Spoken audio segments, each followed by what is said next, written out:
टीना के पापा एंथनी का कुछ दिन पहले ही मिजोरम की पहाड़ी पर स्थित एक छोटे से गांव में तबादला हुआ था। टीना की शादी हो चुकी थी, लेकिन मां की लंबी बीमारी और पति का बॉर्डर पर पोस्टिंग होने के चलते वो अपने माँ पापा के साथ ही रहती थी। टीना का अपने माँ के साथ बहुत लगाव था। माँ का यूं दिन ब दिन गिरता स्वास्थ्य देखकर उसका मन उखड़ सा गया था। माँ जैसे अपनी आखिरी सांस गिन रही थी। टीना को आकर कुछ ही दिन बीते थे कि अचानक उसकी माँ का निधन हो गया। अचानक माँ का यूं चले जाने से वह अपनी सुध-बुध खो बैठी थी। टीना चाहती थी कि वह भी माँ के अंतिम संस्कार में शामिल हो, लेकिन गांव के लोग उसे साथ नहीं ले जाना चाहते थे। टीना ने जीत पकड़ ली थी। अंत में उसे भी साथ ले जाने की इजाजत मिली और रोते बिलखते आखिरी बार उसने मां को अलविदा कह दिया। उस गांव में एक रिवाज था कि महिलाओं और पुरुषों के लिए अलग अलग कब्रिस्तान में दफनाया जाता था। टीना को यह बात बड़ी अजीब लगी, लेकिन उस समय उसने कुछ नहीं कहा। टीना की मां को महिलाओं के लिए आरक्षित कब्रिस्तान में दफनाया गया। कब्रिस्तान से लौटते समय टीना को महसूस हुआ कि उसका बदन बहुत भारी और जकड़ा हुआ है। एक एक कदम आगे बढ़ पाना उसके लिए बहुत कठिन हो रहा था, किंतु इस समय वह खुद पर ध्यान नहीं दे पा रही थी। एक दो दिन बीते तो घर खाली हो गया। सभी नाते रिश्तेदार अपने अपने घर लौट गए थे। अब घर में वह और उसके बुजुर्ग पिता रहते थे। मां को गए 3 दिन बीत गए थे, लेकिन उसकी थकान अंतहीन हो रही थी। हर पल हर समय उसे लगता जैसे उसके शरीर पर कोई भार लटका हुआ है और ना ही सो पाती थी। उसकी आंखों के चारों ओर गहरे और काले गड्ढे बन गए थे। उसे देखकर लगता था जैसे वो महीनों से बीमार हो। उसकी कमर नीचे की ओर थोड़ी झुक गई थी। शरीर हर गुजरते दिन के साथ कमजोर होता जा रहा था। तो उसे बड़ी गहरी नींद आई, लेकिन रात के तकरीबन 2 बजे किसी शोर से उसकी नींद टूट गई। बाहर तेज हवा चल रही थी। कमरे की खिड़की हवा के कारण जोर जोर से आवाज कर रही थी। टीना खिड़की बंद करने के लिए उठी तो उसने देखा एक काली बिल्ली खिड़की के ठीक बाहर बैठी हुई है। उसने उठकर खिड़की बंद की तो वह बिल्ली जोर जोर से रोने लगी। अजीब सी मनुष्यत भरी वो आवाज थी। खिड़की बंद करके टीना फिर से आकर लेट गई। अचानक उसे एहसास हुआ जैसे उसके कमरे से कोई परछाई निकलकर बाहर की ओर गई हो। उसने अपना वहम समझकर उस ख्याल को झटक दिया और फिर से नींद में चली गई। कुछ देर बीतने के बाद उसे अपने कानों में किसी के फुसफुसाने की आवाज सुनाई दी। लग रहा था जैसे कई सारे लोग एक साथ बोल रहे हो। वह चौंक कर उठ बैठी। पहाड़ी के ठंडे प्रदेश में होकर भी उसके माथे पर पसीने के बूंदे दिखने लगी। प्यास से उसका गला सूखने लगा, किंतु बिस्तर से उठने की जैसे ताकत ही खत्म हो चुकी थी। ऊपर से डर के मारे लग रहा था कि पैर ही जम गए हो। किसी तरह उठकर वह रसोई तक पानी लेने गई और वापस अपने कमरे का दरवाजा बंद कर लेट गई। हर छोटी से छोटी आहट पर उसके हाथ पैर सुन्न पड़ रहे थे। वह रात किसी तरह बीत गई, किंतु अगली सुबह जब उठी तो उसका शरीर बुखार से तप रहा था। तेज बुखार के कारण कभी वो आंखें खोलती तो कभी आंखें बंद कर कुछ अनाप शनाप बकने लगती। उसकी आवाज भी कुछ बदल गई थी और आंखें बिल्कुल लाल हो गई थी। आनन फानन में डॉक्टर ने दवा दी और इंजेक्शन लगाया तो उसकी तबीयत सुधरने लगी। 2 दिन बीत गए थे। रात का समय था। टीना अपने बिस्तर पर लेटी हुई थी। सामने खिड़की पर वही काली बिल्ली बैठी हुई थी और पर्दे की ओट में उससे रह रहकर कोई साया दिखाई दे रहा था। तभी उसे माँ की कही बातें याद आई कि बेटा, डर से डरते नहीं, उसका सामना करते हैं। कुछ सोचकर वह उठी और पर्दा उठाकर देखा तो वहां कोई दिखाई नहीं दिया। बस पर्दे के पीछे खून से बने पंजों के निशान दिखाई दे रहे थे। कोई था जो उसे अपने मौजूदगी का एहसास कराना चाहता था। टीना बहुत ही डरी हुई थी। अब तो दिन हो या रात, हर पल उसे एहसास होता कि उसके साथ घर में कोई है। जब कभी भी वह अकेली सीढ़ियों पर होती तो उसे किसी की सीढ़ी चढ़ने की आवाज सुनाई देती। कभी उसे परछाई दिखाई देती तो कभी लगता तो कोई उस पर नजर रख रहा हो। एक दिन टीना ने सपने में देखा कि उसकी माँ आंगन में बैठी हुई चावल साफ कर रही थी और उसके पाँव को छूकर वो थाली जमीन पर गिर गई है। वह बेतहाशा एक एक दाना चुन रही है, लेकिन चाहकर भी समेट नहीं पा रही। वह माँ माँ कहकर पुकार रही थी, लेकिन माँ तक उसकी आवाज नहीं जा रही थी। अचानक वह चीख पड़ती है। उससे उसकी आंखें खुल जाती है। घड़ी की ओर नजर घुमाई तो पाया कि सुबह के 4 बजे थे। उसका चेहरा पसीने से तरबतर था। उसकी तबीयत बिगड़ने लगी। वह दर्द से कर्रा रही थी। अस्पताल में जांच होने पर पता चला कि उसके गर्भ में जुड़वा बच्चे थे, जिसमें से एक की मौत हो चुकी थी।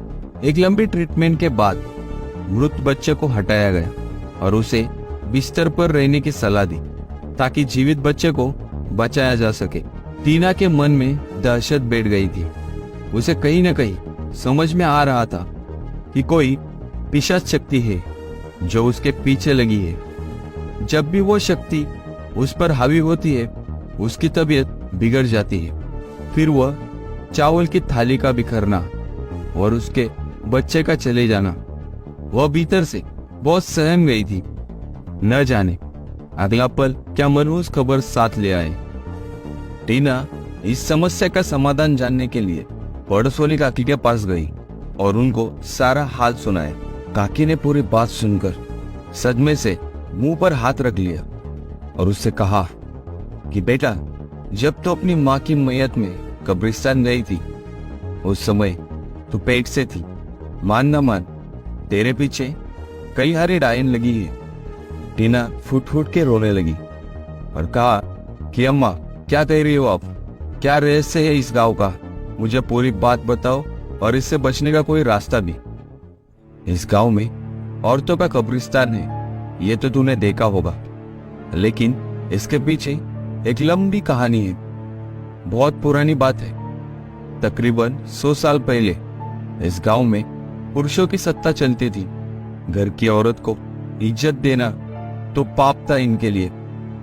लड़की का जन्म हो तो ये लोग कब्रिस्तान में उसे जिंदा गाड़ देते थे, और जब कोई औरत उन मर्दों की जाति बर्दाश्त करने से मना कर देती या उनका विरोध करती तो उन्हें डायन, उल्टा ये कहकर तरह तरह से यातना देकर मार डाला जाता। फिर धीरे धीरे उन मरी औरतों के घर के लोग असमय मरने लगे।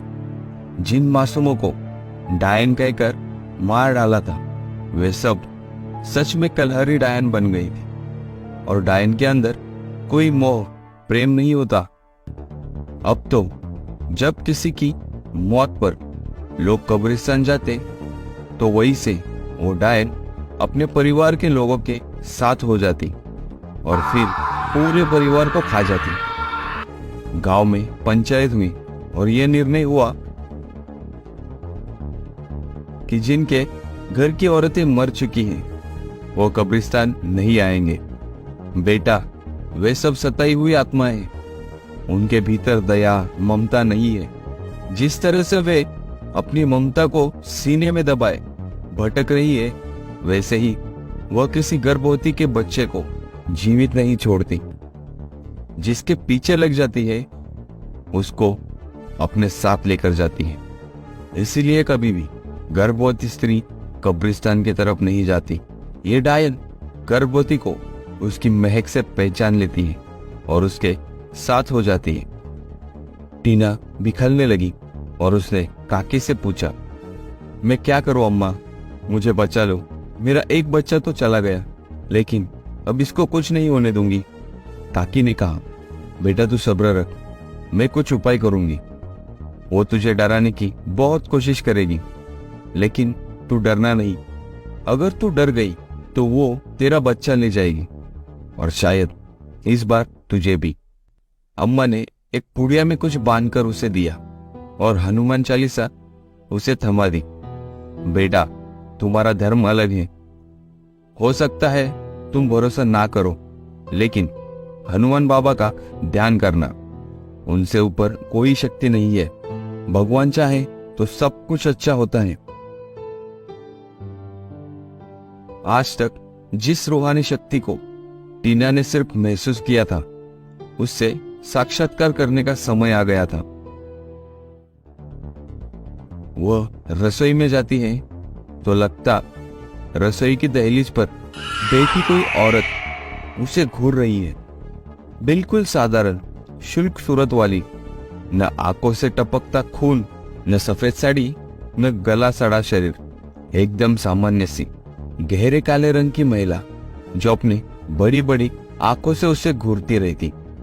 टीना ये सब कुछ देखकर भी अनजान बनी रहती थी।